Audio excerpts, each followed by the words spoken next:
Hello, I'm Jonasz Rewiski. Welcome to Eastern Express, and as always, I hope you enjoy the journey. This time around, we're talking about Azerbaijan. This country has unsurprisingly become a key player in the geopolitical tug-of-war between East and West. And spoiler alert, they're about to flip the board, apparently. Now, for decades, Azerbaijan has been walking a tightrope, trying to keep the West on one side and its more, shall we say, assertive neighbors, Russia and Iran, on the other. Historically, Baku has leaned towards the West, probably because when given the choice between Vladimir Putin and NATO, you'd rather pick the team that's slightly less likely to invade your country. So, where is Baku leaning towards today? We'll unpack that later, but first, here is a story of a very important corridor. Iran has issued a stern warning to Russia, cautioning Moscow against taking sides with Azerbaijan in the ongoing border dispute. Specifically, Iran has voiced strong opposition to the proposed Zangezur Corridor, a strategic route that aims to connect Azerbaijan to its exclave Nakhchivan through Armenia. This corridor is seen as a critical link for Azerbaijan, enhancing its connectivity and regional influence. Iran's foreign minister has expressed concerns that the corridor could disrupt regional stability and alter established borders. Tehran fears that the project might undermine its own strategic interests in the South Caucasus. Regional peace, security and stability is not merely a preference, but a pillar of our national security. Any threat from north, south, east or west to territorial integrity of our neighbors or redrawing of boundaries is totally unacceptable and a red line for Iran. The border dispute between Iran and Azerbaijan has deep historical roots, with both nations having complex and often contentious relations. Russia, a key player in the region, has maintained a delicate balance in its relations with both Iran and Azerbaijan. However, recent developments suggest that Moscow might be leaning towards supporting Azerbaijan, a move that has not gone unnoticed by Tehran. The Zangezur Corridor has been a contentious issue since the end of the Second Nagorno-Karabakh War in 2020. While Azerbaijan views it as a vital economic and strategic asset, Armenia and Iran perceive it as a threat to their sovereignty and regional influence. And now, as always, we're going to take a look at the issue in greater detail. So, let's begin. Azerbaijan's oil reserves have made them a valuable ally to Europe and the United States, not to mention their key position as a bridge between the West and Central Asia. It's kind of like Baku has been everyone's favorite middleman, holding the keys to an energy pipeline in one hand and giving the West the finger guns with the other. But something strange has been happening lately. It turns out Baku is quietly pulling away from its Western dance partners. And the hosts of the new party, well, you guessed it, Russia and Iran. Azerbaijan is getting cozy with the same two countries they have historically not exactly been besties with. If you need proof, well, take a look at the last month's events, when Russian leader Vladimir Putin, the world's least favorite dictator, dropped into Baku. And what did they do, you may ask? Did they just grab tea, talk about the weather? No. They inked a suite of new economic and political deals. So why is this happening now? Well, part of the answer lies in Azerbaijan's ongoing peace talks with Armenia. The two countries are negotiating a treaty to hopefully put an end to their border disputes. But there is more at stake here than just that. You see, Azerbaijan needs a land corridor, the Zangezur Corridor, to connect its main territory with the exclave of Nakhchivan. It's that little patch of Azerbaijani land stuck between Armenia, Iran and Turkey, like a forgotten puzzle piece no one's quite sure how to place. Armenia has been, let's just say, reluctant to reopen this corridor, and Baku, naturally, is getting a little impatient. Enter Tehran, whose leaders are way too happy to play the part of helpful neighbors, offering alternative routes through Iranian territory. But there is a catch, because of course there is. For Azerbaijan, aligning itself with Russia and Iran could give it the leverage it needs to pressure Armenia. But of course, it also comes with a giant neon sign that says, "No West allowed."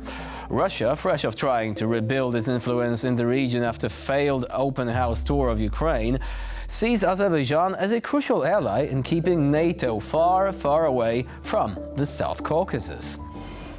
They're like a shady landlord, trying to make sure no one new moves into the building. Iran, on the other hand, has its own reasons for wanting to cozy up to Baku. With an ethnic Azerbaijani now serving as Iran's president, Tehran wants to make sure that Baku doesn't start stirring the pot with its sizable ethnic Azerbaijani population across the border. Oh, and let's not forget Iran's growing paranoia about Baku's ties with Israel. Just in case anyone forgot about that messy triangle. Russia and Iran see Azerbaijan as a crucial link in the emerging north-south trade corridor, a shiny new highway that could sidestep sanctions, funneling goods from Russia to Iran and vice versa, while giving both countries a convenient escape route from their current international isolation. But what about Azerbaijan? Is this new friendship legit, or is Baku just playing hard to get with the West, hoping to extract some last-minute concessions in its peace talks with Armenia? One is almost certain. While this current tilt towards Russia and Iran might seem like a big deal, history tells us it probably won't last forever. And now, here to shed more light on the issue is our guest today, Vasif Husseinov, Department Director at the Center of Analysis of International Relations. Hello and welcome to Eastern Express. Thank you for having me. So, some critics recently said that Azerbaijan is moving away from the West and closer to Russia. Do you think that this is true, given what has been happening recently on the international arena? In short, it is not true. Azerbaijan's relations with foreign powers from the very beginning of the post-Soviet period is mostly characterized as multi-vectorial. In this context, Azerbaijan has been trying from the very beginning of its independence to build friendly relations with all major powers as possible. And at the same time, Azerbaijan has been trying to avoid being aligned with any external power at the expense of Azerbaijan's relations with other countries. And Azerbaijan's membership to the non-aligned movement and recent chairmanship of this institution was a manifestation of this strategic choice in foreign policy. Azerbaijan today is committed to this strategy, trying to build relations, friendly relations with all major powers, including with Russia, with Iran, and at the same time with EU and the United States, and also with China. One of the main demonstration of this strategic choice is that today around 65% of our foreign trade is with the European Union. At the same time, Azerbaijan is playing a very critical role in the energy security of European Union, particularly Eastern European countries. Azerbaijan is providing natural gas to 8 countries in Eastern Europe, and it plays a critical role in the efforts of these countries to reduce their dependency on one single supplier, as well as to ensure their energy security. And at the same time, as I mentioned, Azerbaijan is building friendly relations with other powers, including with Russia, with Iran, with China. And it does not mean that Azerbaijan is reorienting its foreign policy by moving far from one power center to another power center. Azerbaijan's recent application for BRICS membership is also characterized as a continuation of this multi-vectorial foreign policy choice. So it would be wrong to say that Azerbaijan has distanced itself from the West or moved closer to Russia at the expense of the country's relations with the West, with EU and United States. To what extent do you think it's possible to actually combine these various vectors to make sure that they are not contradictory? Surely there must be a moment when, for example, there are certain economic interests which Azerbaijan wants to pursue, and then you have the European Union on the one hand and Russia on the other hand. And sometimes it's not simply possible to make them all work, right? Yeah, exactly. A lot of researchers, experts have characterized this multivectorial foreign policy of Azerbaijan as a good example of how small states can survive in very precarious geopolitical environment, in confrontational geopolitical situation. One of the main factors that has helped Azerbaijan to sustain this strategic choice is the location of Azerbaijan at the crossroads of different corridors, as well as at the crossroads of geopolitical corridors, to put it this way. Azerbaijan is located in the South Caucasus, which connects, on the one hand, Europe and China, on the other hand, India and Russia through North-South corridor. So under these circumstances, it has been possible for Azerbaijan to leverage its position, its strategic location, and to build friendly relations with all powers, which indirectly benefit from this choice of Azerbaijan. Because Azerbaijan's non-alignment, Azerbaijan's balanced approach in foreign policy is beneficial also for these countries to have at least one neutral power, neutral country in this confrontational geopolitical environment. So that helps a lot. On the other hand, Azerbaijan is independent in terms of its economy. It has been possible thanks to our oil and gas resources, which reduced our dependency in economic terms on either Russia or the West. It is true, around 65% of our foreign trade with the European Union, but it is not something comes with strings attached. EU also respects Azerbaijan's this neutral choice, the choice of being multivectorial state in the South Caucasus, and it is due to these factors that it has been possible to build friendly relations with not only with the EU and the United States, but also with Russia, Iran, and China. So you're not worried about any sort of external pressure, by which I mean, it is often said that Western countries, they have a tendency to look at things in terms of basically two opposing camps, one being the West and the other being Russia, sometimes also China, although these two often have competing interests of their own. But basically a sort of dichotomy. Now, aren't you worried that the Russians, which often say that, you know, they are in favor of multipolarity, they are in favor of the West no longer being this major center that dictates the way foreign policy should look like, aren't you worried that the Russians really simply want this international order to collapse or be undermined because they want their own interests to take its place, essentially undermining the West in order to make sure that more countries are within their orbit. In other words, that their emphasis on multipolarity is simply an excuse for advancing something that's similar to the old order of things, except that Russia would actually be the dominant power instead of the West. Do you think that, for example, certain energy interests might not encourage Russia to say, look, we don't want you to pursue deals with the EU. Instead, why don't we make a different deal which focuses on trade between Russia and Central Asia, for example? Yeah, there are several points to make it clear here. First, from the beginning of the Ukraine war, Russia's aggression against Ukraine, we have seen pressure, or to say, in other words, some encouragement from different power centers, both from the West and also from Russia, to make an either-or choice in foreign policy, either the West or Russia. But Azerbaijan has been able so far to resist this pressure and to maintain its balanced approach, its multi-vectorial foreign policy. Another factor is related with the fact that Azerbaijan is trying to avoid jeopardizing the core interest of either Russia or Iran in the South Caucasus.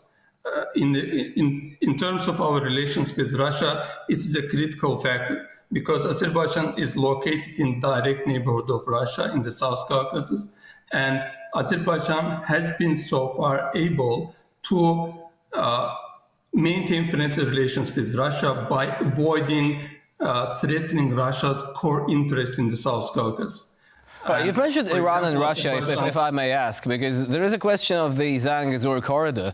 And now these plans, they obviously have many different stakeholders, including Russia on the one hand, but apparently Iran on the other hand. Iran is not really happy about the idea for this corridor because it would partially jeopardize the trade and the relations between Iran and the territory beyond this particular corridor. So if it runs through Armenian territory along the border, it would make it more difficult for Iran. So Iran is saying, well, we're not really looking at this favorably. How is it possible to maintain a balance there? Because apparently, according to recent statements, Baku is on the same page with Moscow, but not really with Tehran.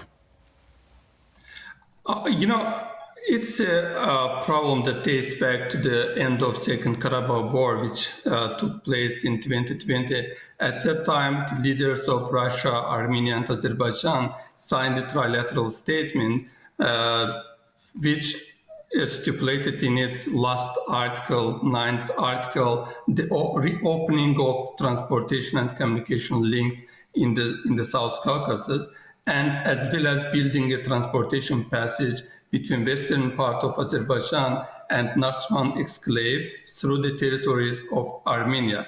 And according to this trilateral statement, which was signed also by Armenian Prime Minister Nikol Pashinyan, Zangezur Corridor, which we now call it, should be controlled by Russians. The trilateral statement clearly says that Russia's border guards will provide security of the corridor. So now it has become a problem between, on the one hand, Russia and Armenia, on the other hand, between Russia and Iran, because neither Iran nor Armenia wants the Zangezur Corridor to be opened and to be under the control of one third party, and in this case, Russia. So, do you think Russia would be a reliable third party to do this?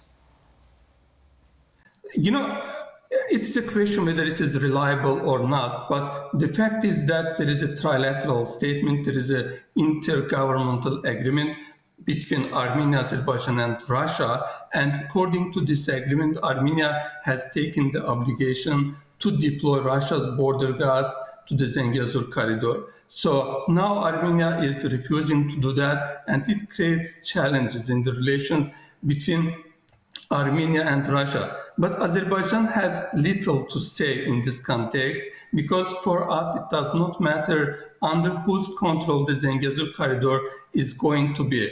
For us, number one priority is to have full security along this passage for our both cargo and passengers. But no doubt this is a complicated matter, right? Because even if you look at the map, you can see that having a part of your territory being separated by another state, well, this leads to many issues. No doubt we'll be bringing you more on this as the situation continues to develop. For the time being, Vasif Husseinov was our guest today here on TVP World. Thank you very much for joining us and for sharing your insight. Thank you. And now we're moving on to Eastern News Flash, a curated selection of all the other stories from the East that you really don't want to miss.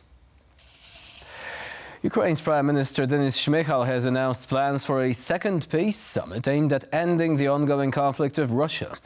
Shmyhal expressed hopes to involve over 150 countries in the summit, significantly increasing participation from the 80 countries that attended the first summit in Switzerland 3 months ago. Ukraine is not giving up on peace efforts, recently expressing willingness to organize yet another peace summit. But this time, the country's Prime Minister Denis Shmyhal has emphasized the importance of including a representative from Russia. Shmyhal has highlighted that direct negotiations with Russia have often been marred by deceit and misinformation, making it essential to have a broad diplomatic table to ensure transparency. The first summit held in June focused on the territorial integrity of Ukraine as the foundation for any peace deal. However, Russian officials were not invited, and China, a key ally of Russia, declined to attend. The announcement comes amid ongoing battles with Ukraine claiming control of around 1,200 square kilometers of Russian territory. Ukrainian President Volodymyr Zelensky has reiterated that Ukraine does not seek to annex Russian land, but views the captured territory as a potential bargaining chip in future negotiations. For the past 2 years, Russian President Vladimir Putin has postponed several official visits to Turkey. As it turns out, the reason behind it could be his request to be escorted by Russian fighter jets. Russian President Vladimir Putin has requested that Russian fighter jets escort his plane during his upcoming visit to Turkey. Moscow's demand to fly in with Russian jets and also possibly land them in Turkish territory, however, is a complicated matter, as NATO air defense systems in the country could perceive such aircraft as enemy targets. Turkey isn't likely to shut NATO systems down to accommodate the Russian request. This demand has led to a significant delay in Putin's trip to Ankara, which has been postponed for nearly 2 years due to these extraordinary security measures. The request for fighter jet escorts is not unprecedented. Recently, Putin's travels within Russia have also been accompanied by military aircraft, marking a shift in his security protocols since the onset of the war in Ukraine. Ukrainian authorities have announced war crime charges against Russian Lieutenant General Sergei Kobylash in connection with a devastating missile strike on a children's hospital in Kyiv. The attack, which occurred back in July, resulted in the deaths of 2 people and injuries to 16 others, including several children.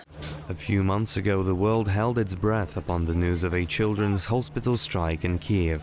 Now, Ukrainian prosecution alongside the International Criminal Court have revealed the evidence against the Russian general behind it. The Security Service of Ukraine identified the Lieutenant General Sergei Kobylash as the commander who ordered the strike that caused significant damage to the hospital, including the collapse of its toxicology department's roof. At the time, he was the chief of Russia's long-range aviation forces. Kobylash is already wanted by the ICC for alleged war crimes, including attacks on Ukraine's energy infrastructure. Ukrainian prosecution has emphasized the ongoing investigation to identify other individuals responsible for the attack. The attack on the hospital has drawn international condemnation. Russia, however, denies targeting civilians and dismisses the ICC's arrest warrants as part of a biased campaign against the country. And for this episode of Eastern Express, it's the end of the line. Please stay with us here on TVP World for more latest news and updates. I'm Jonasz Rewiński. Bye for now.